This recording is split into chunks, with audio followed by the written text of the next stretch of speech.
RMC, La Haye, l'amour et vous, Brigitte La Haye. On attrape notre fil d'Ariane, rien ne se perd, tout se récupère. Attention, de quoi encore allez-vous nous parler ? En réalité, certaines personnes pensent qu'on peut tout recycler, notamment nos sécrétions et autres déjections. C'est intéressant. Alors c'est pas très ragoûtant, mais en fait, pourquoi on en parle ? Parce que certains disent que c'est bon pour la santé, on se fait du bien en récupérant ce qui sort de nous pour le reprendre. La cire d'oreille, par exemple, en 2013, il y avait une exposition comme ça qui proposait de vous faire goûter à Dublin un fromage qui était issu fait à partir des bactéries de cire d'oreille, de déjection nasale ou encore de résidus de nombril.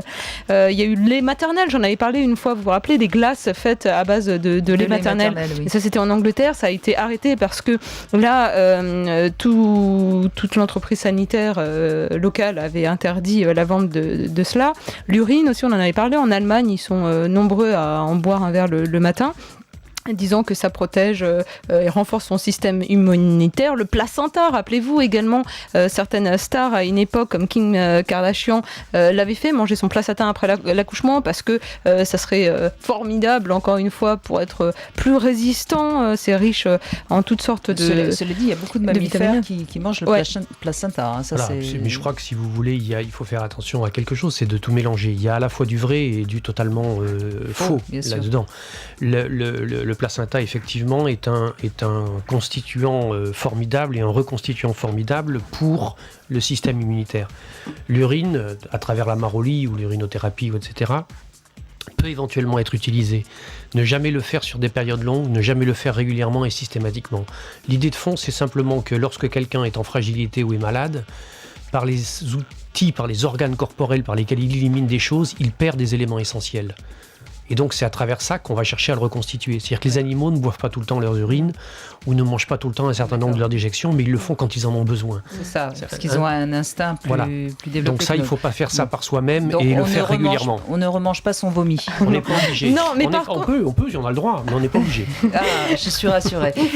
Par contre, il y en a qui poussent le bouchon même un peu plus loin, c'est de se dire que le sperme est un formidable élément, une substance il y a plein de vitamines, oui, c'est vrai. Plein de vitamines, mais surtout pour réussir vos cocktails. Et il y en a un qui a écrit un livre, La moisson naturelle, revue de recettes au sperme. Vous avez 43 plats proposés.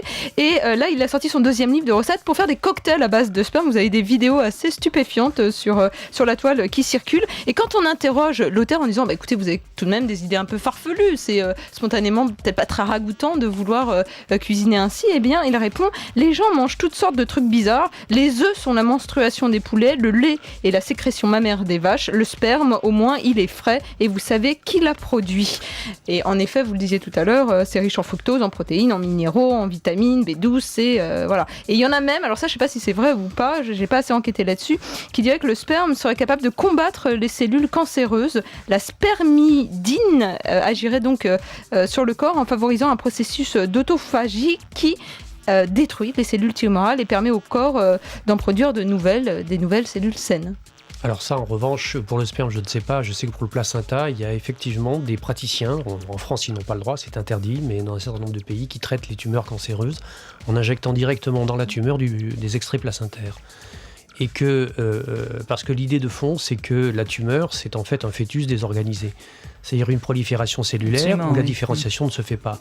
Et que donc, si on réinjecte à l'intérieur de ça des éléments qui vont permettre de réorganiser, ça va absolument faire disparaître la tumeur. Je ne sais pas si c'est véritablement, c'est vrai, pertinent, ou etc. En tout cas, je sais que ça existe, oui.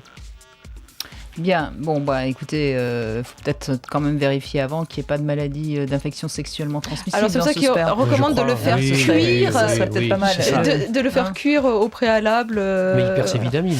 Voilà, donc il perd ses vertus nutritives, c'est certain. Ou peut-être faut-il faire un test et un dépistage et effectivement garantir qu'il n'y ait pas de maladie sexuellement transmissible. Ce qui est toujours réjouissant là-dedans, c'est de voir que l'humanité n'a pas de limite, quoi.